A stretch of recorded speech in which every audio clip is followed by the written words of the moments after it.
Takže čau, já jsem Míša. Ahoj, já jsem Žofy. A to je všechno. A dneska jsme si pro vás připravili takovou debatu o sociálních sítích. Takže chtěla bych se bavit například o Facebooku. Všichni víme, že teďko je nový vzhled Facebooku, že upozornění, zprávy a přátelé nejsou na levé straně, ale na pravé. Kdo tohleto vymyslel? Já jsem nějaký debil. Přesně, to mě úplně dokáže taky totálně nasrat, ale... Pak je to druhá věc a to se jedná o ty malé děti, které jsou na Facebooku a sdílejí gif, kde si holka a kluk... Tento noc. Přesně to, aby prasáci. Přesně. Leštej mrkve. Jo. Jo. A opilujou nechty. Vy prasácilé. Nechty. Jo. A napíšou k tomu status. Ty brďo, já bych taky chtěla. Nebo, chceš to taky udělat, like? A pak tý holce je 13 a napíše do statusu: dneska jsem se tak ožrala friskem. No a přitom pila limonádu a seděla u počítače a psala si s lidma na Facebooku. Mě to přijde strašně vtipný. To jsme dvě, jako mě to... A nebo třeba nějaká holka napíše: tyjo, dneska jsem si úplně bez zašukala. To byla kočka. Já filmy, kde se...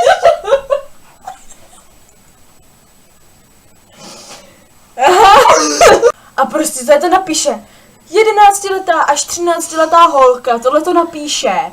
A ty její... Dneska jsem si koupila králička, dej mi like. No, jak také, že prý volajky, ty vole, to je úplně dementní. A nebo další věc, která koluje asi, já nevím, hrozně dlouho po Facebooku, a je to, že tam je třeba nějaký pes, prostě zmučený, a lidi napíšou dej like a bude 1 granule, třeba já nevím, třeba i do Afriky a takhle. Jo. Třeba tam je anorektička, to jste určitě viděli, takovou to je známá, teď nevím, jak se jmenuje, ale... Taková úplně vyhublá, No prostě, vidět kosti. prostě všechno. anorektička, jak takový ty růžový kraťásky měla No. a takhle tam stála u moře, tam na nějaký skále a tam bylo v popisku 1 kilo nahoru se rovná like. Si vemte, kdyby to existovalo, třeba je tam 200 000 lajků.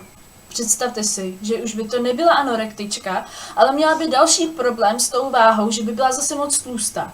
Vážně to nikam nevede. Ty lajky prostě ničemu nepomůžou, nebo třeba tam je voják a drží svoje miminko, prostě který se jako nedávno narodilo prostě a tam respekt se rovná like, k čemu jako... Facebook je od toho, aby jsme lajkovali to, co se nám líbí, komentovali podle svého názoru, teda pokud ten názor není nějak moc blbej, protože pak prostě vás všichni schodí, ale to je jedno. Prostě ty lajky, jde tam o to, že když někdo napíše chytrý komentář, tak hned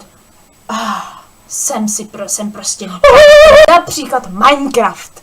Někdo začne natáčet Minecraft na let's play. Říká tomu teda aspoň let's play, jo. A prostě 10letý dítě říká, no tak teď musíš tohle, no a pak tamhleto. A hele, ty vole, já jsem tamhleto a tamhleto. Si to, že ty děcka, který takhle začínají, nebo i dospělí, co jsem se dozvěděla, mají ten Minecraft, hrajou ho a ty let's playři tím získávají tu popularitu. Já jsem se rozhodla, když jde rovnou o ty let's play, že vám nějaký natočím, ale jde o to, že ta hra není tak jako normální jako všechny. Jde o to, že tam prostě je nějaký hrdina a bla, že jo, to všechno kolem, ale zabere to strašně času a moje nervy to žere i potom, co jsem to hrála asi jednou, co jsem to celý dohrála. Asi jednou. To je jedno, nech to plavat. Je to úplně superová hra, doufám, že se vám bude líbit a doufám, že můj komentář, který bude znít asi takhle prdele, píp, já se na to píp, no to je jedno, jo, ale prostě snad to bude cajk, no budu se snažit, aby to bylo cajk. To je asi všechno k tomu, co chci říct k té hře a k let's playům. A teď zpátky k tomu Facebooku, ten nový Slack mě tak deptá, já pořád mám tendenci čumět tam a ne tam. Určitě znáte ten moment, když si vás chce přidat třeba 60 lidí nebo 100, je mi to jedno, a vy tak projíždíte ty profily a zjistíte, že si vás chce přidat třeba, já nevím, Anetka Čmančorová nebo já nevím, a má jenom 5 přátel a určitě to není fake. Tak si s ní začnete psát, že jo, všechno. Ona jako jo, jako dobrý, ale nebo dáme radši příklad kluka, protože jsme holky, že jo. Tak si přidáte nějakýho kluka, píšete si s ním, jako, kdybych byl u tebe, tak bych píp. No to je určitě to znáte. Máte nějakýho kámoše a on založí fake na vašeho nejlepšího kámoše. Ty vole, ty máš 2 profily? Nemám. Tak čum? Ne jo, fakt No, ne. Fakt ne. Tak čum. Ty Ty máš vole. 2 profily? Kde se to vzalo? Já nevím, já jsem tak koukala, někdo si mě přidal do přátel a měl stejný prostě to, tak si říkám, no bože, no, tak si prostě změnila, že jo, no. Nějaký fake zase, ty vole, ty to znáš. A to je přesně to, co já absolutně nenávidím na Facebooku. Existuje miliony lidí, kteří to prostě dělají, může to být úchyl, může to být, já nevím, milionář. Zoofil. To taky. A další věc, kterou fakt nenávidím. Nominuju tě na to, aby si vypila pivo na ex. A když to neuděláš, tak prostě mi koupíš basu piv. A ty vole, tak to rychle musím mě to dělat video, abych nemusela kupovat basopiv. Proč? Proč? Bože lidi, vzpamatujte se, ale ještě štěstí, že už to končí. Už to není tolik rozlehlý. Nebo ještě k těm fejkům, jo. To je prostě tak, že někdo si udělá fake profil, má tam 1 fotku a společných přátek například 15. Jo, Píše mi, jak jsem strašně sexy, jak by mě otentoval a jak... Otentoval, to je vtipný. Jestli nechceme poslat fotku, jak má postříkaný monitor. přijde vám to normální? Facebook je od toho, aby jsme tam měli přátelé, které známe, které neznáme a s kterými se seznámíme. Tím pádem nejdůležitější z těch 3 skupin je ta první, přátelé. Ale ne každý přítel vás vezme jako dobře. Jo, třeba. Jsi taková hrozná kráva, já tě tak nenávidím, odeslat. A všichni si myslí... A A jdou opravdy. Ty jsi taková hrozná kráva, já tě nenávidím. Ty vole, jau.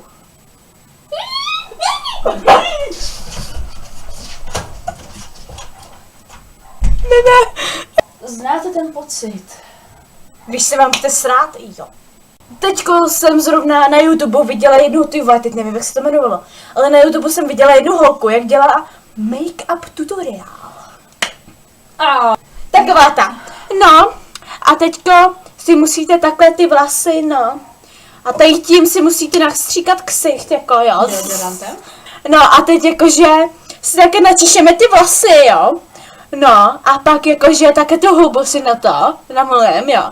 Naplácáme si ten make-up. Určitě někdo z vás, kdo se na to podívá, anebo ne, viděl video, kde je malá holka, která radí holkám, jak zbalit kluky. Zbalit s tvrdým i. Ano. Já, když jsem to viděla, tak mi ty holky bylo tak líto, ale prostě říkám, kolik je? 10? Tak 8, vole. 10, 8, 5? Vůbec jsem nevěděla a pak jsem zjistila, že naspívala i nějakou písničku.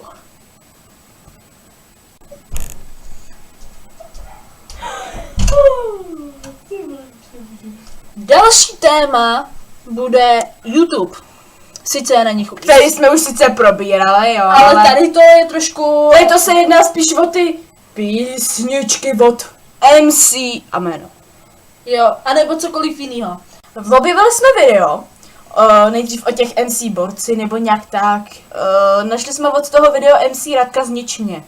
Tu písničku jsem měla v mobilu, protože tyjo, tam to je úplně taková pitomost. Ta písnička, i když máte blbou náladu, blbej den, všechno na hovno, tak ta písnička vám rozzáří den. Prostě si řeknete, ty vole, ale já nejsem úplně nejhorší. Zapnete si tu písničku, posloucháte ji a řeknete, já fakt nejsem nejhorší, já nejsem to nejhorší dítě pod sluncem, který nic neumí. Existují vážně horší. Ale věřte mi, ani to neskoušejte, když neumíte zpívat. Nebo neumíte rýmovat, nebo místo říkáte vz. Jo? Tyjo, a já když jsem to viděla poprvé, tak jsem myslela jenom takový to what the fuck? Pak jsou ty borci na druhou. Borci na druhou, no. Tam prostě byli kluci, kteří byli na louce, ale by to jakože fakt jako kádři, jo, jako... Hrála jo, tam dobrý, hudba víš co. a oni mezi tím byli za touto a pak to tamto a pak tam začali mlejt ty různý hovna. No jako by taky tam byli a pořád taky pohupavali, jako jo, Měli moc otočila. kapuce. A blablabla. Měli kapuce a prostě já jsem prostě, já nevím. King, vole, jo. Já teď něco A my se- vymyslím. Já jsem žovka a mám Wings tohle Wings a to prostě jsem úplně krutá, jo, a každý má ze mě nahnáno, protože já jsem MC Žovka. Oh yeah! Proč? A oni si myslí, že tohle je umění?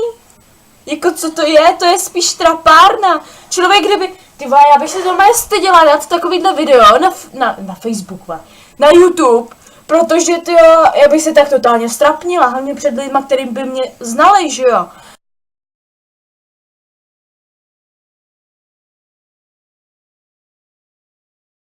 My se omlouváme, ale nám se tak trošku vybil foťák.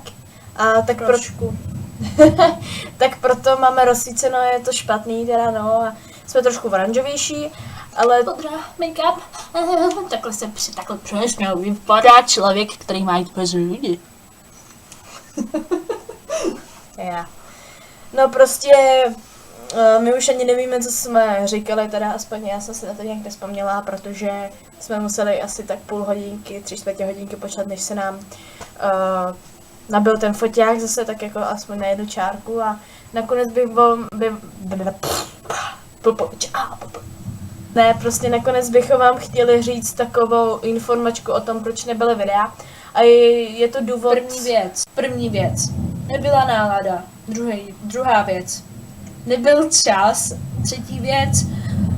Poslední dobou jsme prostě nebyli moc spolu, protože... No, já jsem jezdila třeba ke kámošce, ona byla zase se svým klukem a prostě takový ty blbosti, znáte to. No, ale napadlo nás, že prostě občas třeba Žovka udělala samostatný video, já to se stříhám a přidáme na to, že tam nebudu jenom já, ale že prostě ji půjčím foťák, ona něco natočí, když budu mít nápad. A zase naopak, když budu mít nápad já, tak natočím něco sama a přidám to na náš channel. A když bude čas a možnost, tak budeme natáčet zase spolu. Taky jsem jakože nějak to vymyslela a pokusila se, aby prostě se na tomhle channelu něco dělo a my se omlouváme, protože nám to teďko nějak moc nevycházelo, ale teda budeme natáčet i samostatně, takže by se na tomhle channelu mělo něco dít a Takový menší, jak to říct, oblouk kolem toho, jak jsme tady nebyli, tak to nahradíme tím, že buď to budou její videa, nebo moje.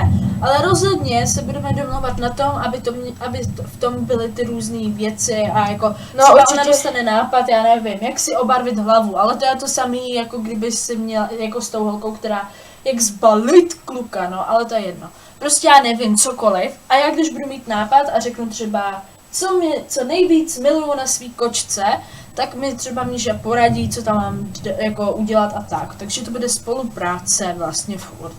no, ale my se jakoby domluvíme třeba s Žovkou přes ten Skype, třeba jí půjčím foťák. Já bouřka. Chceme se snažit, aby na tomhle channelu byla aktivita a samozřejmě jak naše, tak vaše.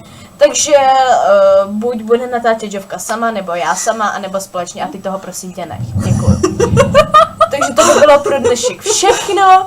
Určitě tohle video, jestli se vám líbilo, dejte like, určitě komentujte. A když ne, tak dejte dislike, nám to hlavu neutrhne. Určitě chceme slyšet váš názor, co si o tom myslíte a... Pište do těch komentářů, nám je to jedno, i kdybyste hejtovali mě, což je prostě v podstatě furt i na Asku, ale to je jedno. Je mi to jedno, pište si tam, co chcete, cokoliv, je mi to Určitě nám napište i svůj názor nebo další debatu, o čem byste se chtěli s námi jakoby popovídat a určitě bychom takový video udělali. Takže mějte si fajn a zatím páčko! Čau!